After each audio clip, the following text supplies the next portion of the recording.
Welcome to Warriors of the World. Today, we set sail on a journey full of adventure, plunder, and naval battles, following the footsteps of a man who defied empires and left behind a legacy that still divides opinions. Sir Francis Drake, the most feared corsair of the 16th century. But before he became the scourge of the Spanish, Drake was just a boy from humble beginnings, growing up in an England that was rapidly changing. He was born in 1540 in Tavistock, a small town in southwest England, at a time when the island was beginning to rise as a naval power. His Protestant family faced persecution under Queen Mary I's reign, forcing the Drakes to flee to Kent, near the River Thames. It was in this new environment that Drake had his first encounter with the sea. Living near the docks, young Francis spent his childhood watching ships arrive from distant lands. But he wasn't just an ordinary boy, he had an insatiable curiosity and a natural talent for navigation. His opportunity came when he was taken in by the Hawkins family, influential merchants and explorers. At just 13, he embarked on his first voyage as an apprentice aboard a merchant ship, sailing across the English Channel and the coasts of France. There, he learned to read the winds, handle the helm, and, most importantly, understand that the seas were a place of both opportunity and danger. Over time, Drake joined the Hawkins expeditions to the New World, where the rivalry between England and Spain was reaching its peak. It was there that he first witnessed the immense wealth of the Spanish and the brutality with which they defended their treasures. He didn't know it yet, but these experiences would shape his destiny as the most feared corsair in the Atlantic. By the late 1560s, Drake was no longer just a sailor. His ambition had taken him to the most dangerous routes, from the Caribbean to the African coast, participating in trade expeditions and, of course, his first raids on Spanish ships. One of his first encounters with the true power of Spain came in 1568, when he accompanied John Hawkins on the failed expedition to San Juan de Ulua in present-day Mexico. A surprise attack by the Spanish fleet destroyed the English ships, and Drake barely escaped with his life. That humiliation would haunt him forever. From that moment on, Spain was no longer just a rival, it was a personal enemy. Rather than being discouraged, Drake swore revenge and set his sights on ruling the seas.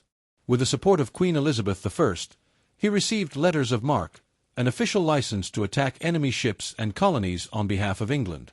In other words, he was a pirate, but a legal one. His first expeditions took him back to the Caribbean, where he perfected his hit-and-run tactics, raiding Spanish ports and ships with a speed that left his enemies bewildered. His reputation spread quickly, and before long, his name was known across the Americas. Drake was not just a plunderer, he was a strategist. He knew when to strike and when to vanish into the ocean mist. With every victory, he moved closer to his destiny, becoming England's most legendary corsair. By the late 1570s, Francis Drake was no longer just an ambitious corsair.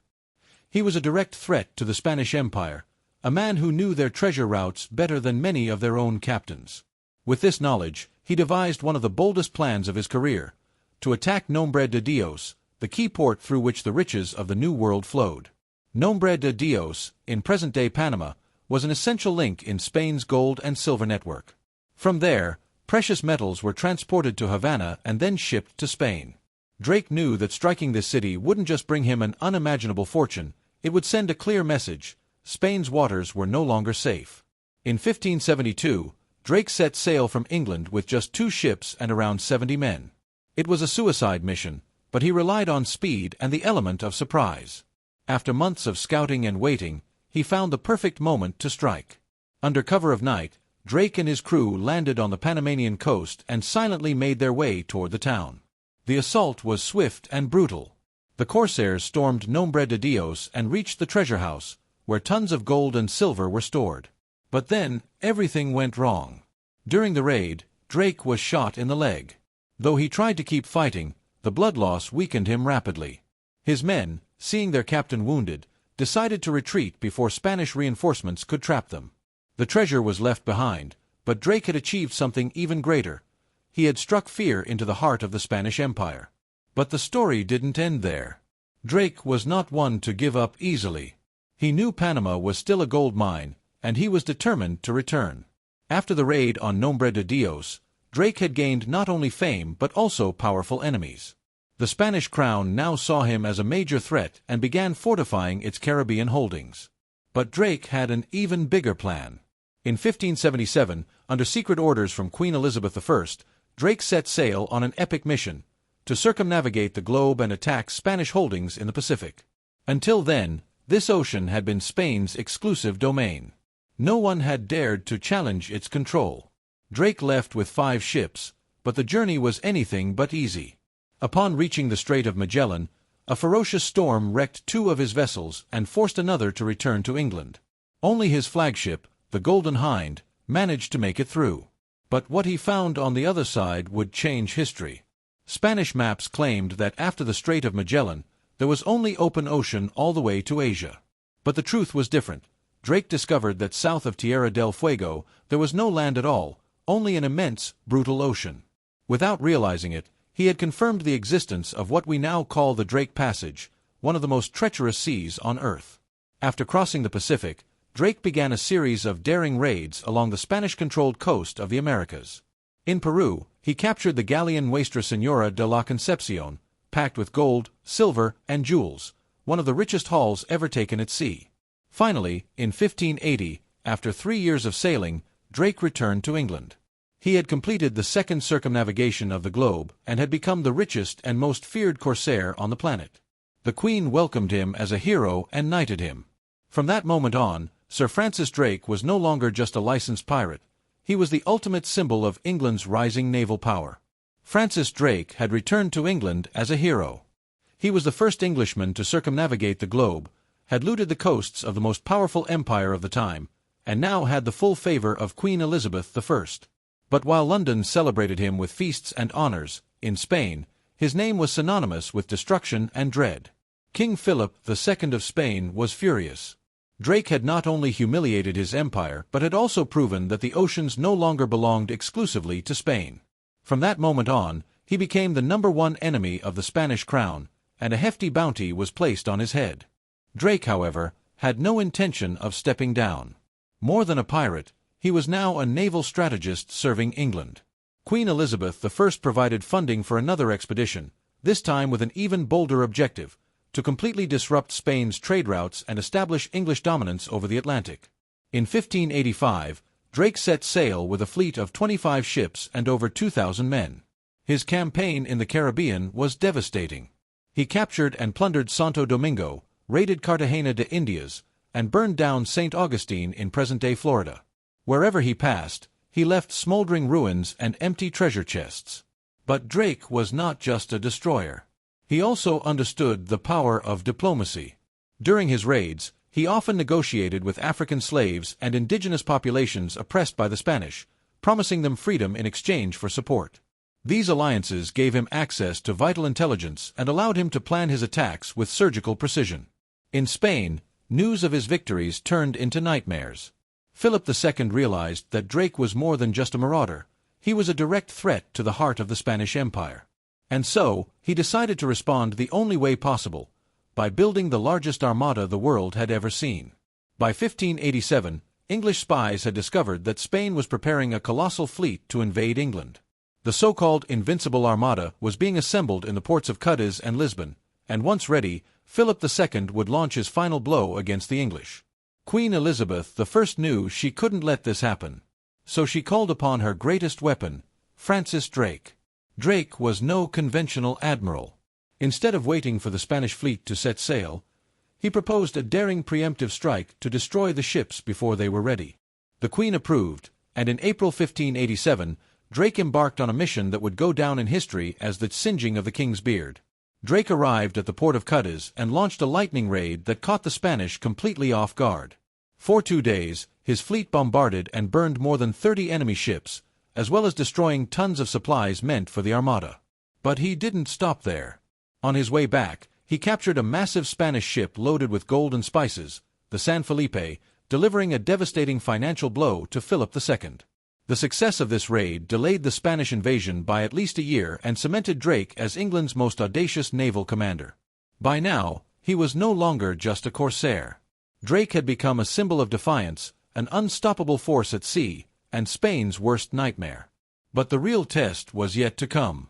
Philip II had not abandoned his invasion plans, and soon, England would face the most decisive naval battle in its history. To many, Francis Drake was a naval genius. To others, a bloodthirsty pirate. But even his enemies recognized something strange about him. He seemed invincible. His ships escaped impossible storms, his attacks always caught the Spanish off guard, and when he seemed trapped, he would vanish without a trace. It's no surprise that over time, rumors spread that Drake had made a pact with the devil. Spanish sailors called him the Dragon, convinced that he had supernatural protection. According to legend, he performed a ritual on the shores of Panama, invoking dark forces to secure his dominance over the seas.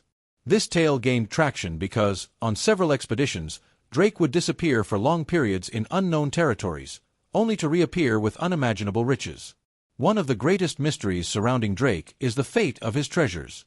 While he amassed vast fortunes raiding ships and cities, only a fraction of his wealth was ever officially recorded. Many believe he hid his riches on remote Caribbean islands or in secret caves along the American coast. Over the centuries, countless expeditions have been launched in search of Drake's treasure, but no definitive proof has ever been found. Some explorers claim that hidden maps exist in English archives, while others believe his wealth was sunk at sea. But if one thing is certain, it's that Francis Drake's story didn't end with his death. His legacy, his mysteries, and his supposed curse remain alive to this day. In 1588 Spain was ready for revenge. Philip II had assembled the largest fleet ever seen, 130 warships, more than 30,000 men, and the goal of invading England and dethroning Elizabeth I. This was the moment Drake had been waiting for his entire life. England, in comparison, had a much smaller and less prepared navy, but it had something Spain did not: Francis Drake. When the Spanish Armada entered the English Channel, Drake led a series of rapid, precise strikes, using lighter, more maneuverable ships to wear down the massive Spanish galleons. His strategy was to avoid direct combat and constantly harass the enemy. The decisive moment came at the Battle of Gravelines. In a brilliant maneuver, Drake ordered the use of fireships, vessels packed with explosives that were set ablaze and sent straight into the Spanish fleet at night. Chaos erupted, and the disoriented enemy ships became easy targets for a devastating attack. What the Spanish didn't know was that their worst enemy wouldn't be Drake, it would be the ocean itself. A massive storm struck the Armada, sinking dozens of ships and forcing the survivors to flee. Philip II watched his dream of conquering England sink beneath the waves. Drake had done the impossible. With an inferior fleet, he had defeated the most powerful armada in the world. It was his ultimate victory, the one that secured his place as the man who changed the course of naval history. But while he still had years left to live, his fate was already sealed. Francis Drake had reached the peak of his glory. He had defeated the Spanish Armada, humiliated Spain in its own waters, and secured his place in history as the most feared corsair of his time. But the war was not over, and there were still seas left to conquer. In 1595, at 55 years old and no longer the unstoppable force of his youth, Drake embarked on one final expedition to the Caribbean, accompanied by his old friend John Hawkins. Their mission was what they did best: disrupt Spain's trade routes and plunder its fortifications. But this time, luck was not on their side. The plan was to seize the cities of San Juan in Puerto Rico and Panama, but the Spanish, now well accustomed to English attacks, had reinforced their defenses and were ready. In San Juan, a Spanish cannonball tore through Drake's ship, killing several of his men and forcing a retreat. Later, in Panama, his forces were ambushed, and John Hawkins was killed in battle. For the first time, the invincible Drake tasted true defeat. Sick, weakened, and with his men demoralized, the corsair withdrew to his ship. There, in the early hours of January 28, 1596, Sir Francis Drake died of dysentery. Following an ancient naval tradition, his men buried him at sea in a lead coffin off the coast of Portobello, Panama. To this day, his tomb remains undiscovered. Drake's death marked the end of an era.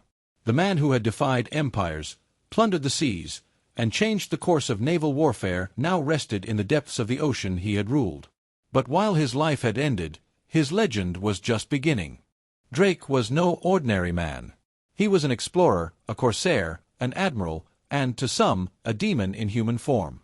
His legacy is complex, filled with both glorious achievements and ruthless acts. But what no one can deny is that his story still lives on today. In England, his name became etched into national memory as one of Britain's greatest seafarers. He became a symbol of the golden age of exploration and a key figure in establishing England's naval dominance.